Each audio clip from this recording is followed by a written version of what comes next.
incroyable. Cette nuit, nous avons déjà franchi la barre des 100 000 dollars pour le Bitcoin sur plusieurs bourses.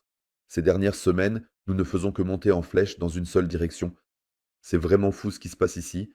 C'est bien sûr en partie à cause de la réunion du FOMC, de la déclaration de Jérôme Powell, mais aussi parce que Trump a annoncé quelque chose hier. Nous allons tout décortiquer dans cette vidéo. Nous en parlerons au début, puis nous aborderons plus tard dans la vidéo. Ce que beaucoup de gens négligent actuellement, les connexions que nous avons ici en ce moment concernant l'ensemble du marché des crypto-monnaies. C'est aussi une chose très très impressionnante. Mais avant d'y arriver, les amis, j'ai besoin de votre soutien. Laissez un like et un commentaire sur la vidéo. Surtout dans ces phases de marché, je suis extrêmement dépendant de votre soutien. C'est pourquoi n'hésitez pas à me rendre l'appareil. Et honnêtement, qu'est-ce que je vous ai montré ces dernières semaines? Je vous ai souvent montré que nous avons testé notre moyenne mobile de 200. Et je vous ai dit, chaque fois que cela s'est produit, nous avons ensuite connu une belle hausse. Et actuellement, cela se reproduit exactement, de la même manière. Nous sommes en train de monter très très joliment. Et c'était en fait assez clair. C'est ce que je vous ai mentionné plusieurs fois dans les vidéos ces dernières semaines. Ce qui est incroyable, c'est que nous sommes presque de retour à 100 000 dollars par Bitcoin, mais qu'en fin de compte, nous n'avons pas vraiment beaucoup d'intérêt pour les futurs. Ce qui se passe ici, c'est que la plupart de l'intérêt provient des achats au comptant, des grands investisseurs, mais tout ce que nous avons vu ici ne se passe pas dans l'euphorie. La plupart des investisseurs sont encore un peu sceptiques et ne sont pas encore dans une euphorie totale. Néanmoins, nous avons un grand déséquilibre. Dans les positions à effet de levier, beaucoup plus de gens sont actuellement en position longue que courte, et en proportion, nous avons actuellement 9 fois plus de positions longues que de positions courtes. C'est un rapport qui ne devrait pas exister. Ce rapport n'est certainement pas bon. Et ce rapport pourrait également faire en sorte que nous corrigions et atteignions certaines zones, car ici en bas, nous voyons à 98, 96 000 dollars. Il y a certainement encore beaucoup de liquidités.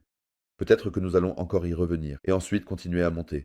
Je peux certainement l'imaginer, mais je suis quand même d'avis que nous allons franchir la barre des 101 000 dollars pour le Bitcoin dans les prochains jours. J'ai déjà annoncé dans le groupe de trading VIP que nous allons récupérer ces zones, même si nous corrigeons encore brièvement, mais nous allons maintenant attaquer ces zones prochainement. Nous avons actuellement à nouveau un sentiment très haussier. Il se peut aussi que nous atteignions un nouveau record historique dans les prochaines semaines. Et en fait, la réunion du FOMC d'hier n'était pas vraiment si bonne, qu'on puisse dire que nous allons monter. Nous n'avons pas vu de changement de taux d'intérêt. Jérôme Powell a également déclaré que l'inflation reste élevée et que le risque de hausse du chômage augmente. Actuellement, aucune baisse des taux d'intérêt n'est en vue. L'accent est mis sur le plein emploi, sur le marché du travail et la stabilité des prix.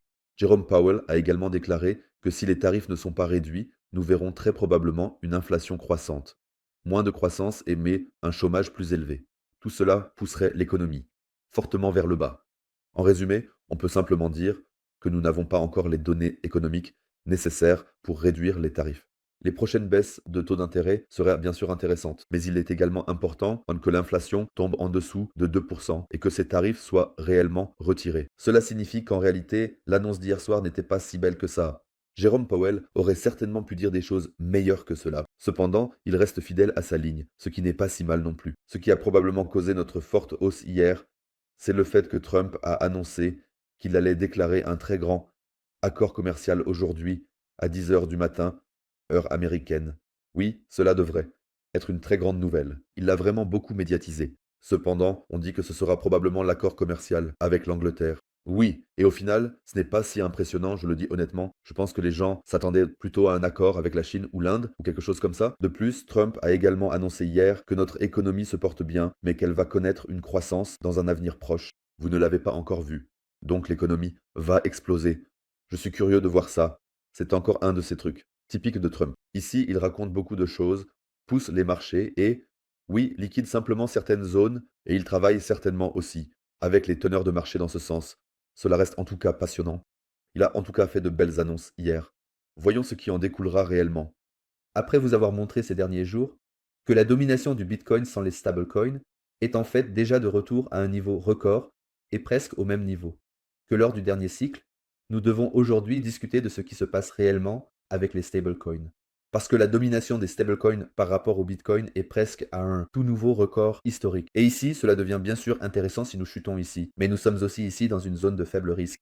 Cela signifie que les gens ne sont pas très enclins à prendre des risques ici. Je vais maintenant vous montrer des graphiques que les gens n'ont pas du tout en tête, mais qui sont extrêmement décisifs et qui nous montrent simplement que nous continuerons à monter dans les semaines et mois à venir avec le Bitcoin. Et pourquoi nous voyons ici vraiment la prochaine tendance haussière? Car regardons simplement les stablecoins dans leur ensemble. Voyons simplement, nous avons vraiment continué à accumuler des stablecoins ici, jusqu'à ce que le crash de Terra Luna survienne en 2022. Ici, bien sûr, beaucoup d'argent a quitté les stablecoins depuis lors. Nous continuons à nous développer ici de manière continue. Les stablecoins augmentent de plus en plus en termes de capitalisation boursière. Maintenant, je vous ai sorti un graphique spécial ici, et en fait, c'est ici le graphique de la dominance des stablecoins. La dominance des stablecoins calculée pour tous les stablecoins réunis. Nous voyons ici que la dominance des stablecoins a considérablement diminué après le crash de Terra Luna. Ici, nous avons lentement repris pied, et depuis, nous fluctuons à nouveau ici. Et chaque fois que nous voyons ici une force dans la dominance des stablecoins, et que plus de capital afflue vers les stablecoins, nous constatons que nous stagnons en réalité. Lorsque la dominance des stablecoins diminue, les cryptos augmentent également. Et je vous montre cela si nous ajoutons simplement le Bitcoin ici. Prenons ce graphique ici. Ici, on le voit encore parfaitement. Depuis le crash de Terra, nous avons eu tout le temps une dominance des stablecoins en baisse.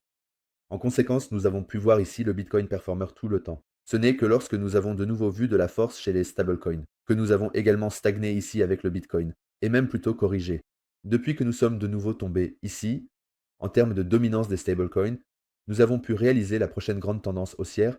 Actuellement, les stablecoins étaient de nouveau assez forts. En conséquence, nous avons également stagné ici et observé une correction. Mais actuellement, nous voyons de nouveau que la dominance des stablecoins diminue massivement. Et nous voyons ici aussi la prochaine tendance haussière pour le Bitcoin. Ce sont, les amis, les choses qu'il faut garder à l'esprit en arrière-plan.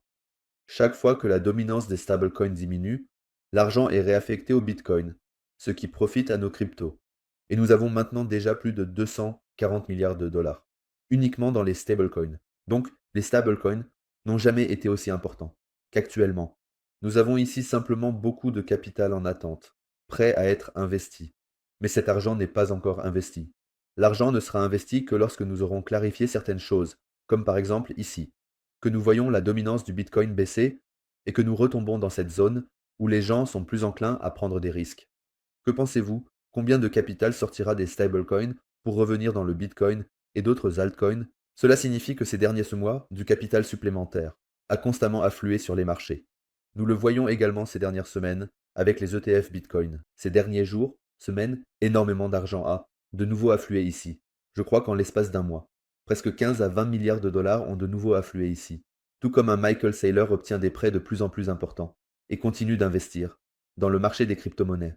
Il est clair que la liquidité globale est également importante. Nous le savons. Si nous augmentons ici, nous pouvons bien sûr aussi augmenter avec le Bitcoin. Tout le monde parle de la liquidité globale. Et je trouve aussi important de mentionner ces choses, car il est clair que la liquidité globale est importante. Mais ce qui est parfois encore plus significatif, c'est simplement la dominance des stablecoins. Et on voit très clairement ici que plus la dominance des stablecoins est faible, plus le Bitcoin peut devenir fort. Ce sont des choses qui sont importantes. Car même si l'offre M2 nous montre actuellement que nous recevons plus de capital sur les marchés, ce n'est pas vraiment nouveau. D'un point de vue monétaire, 2025-2026 est une bonne année. Nous le voyons encore ici, car nous voyons en arrière-plan les cycles de la liquidité globale. Et actuellement, nous avons encore une année devant nous, où normalement, sur la base du passé, nous devrions vraiment obtenir beaucoup de liquidités sur les marchés. Et cet argent arrive bien sûr en premier dans les stablecoins. Des stablecoins, ils s'écoulent ensuite vers le Bitcoin ou les autres altcoins.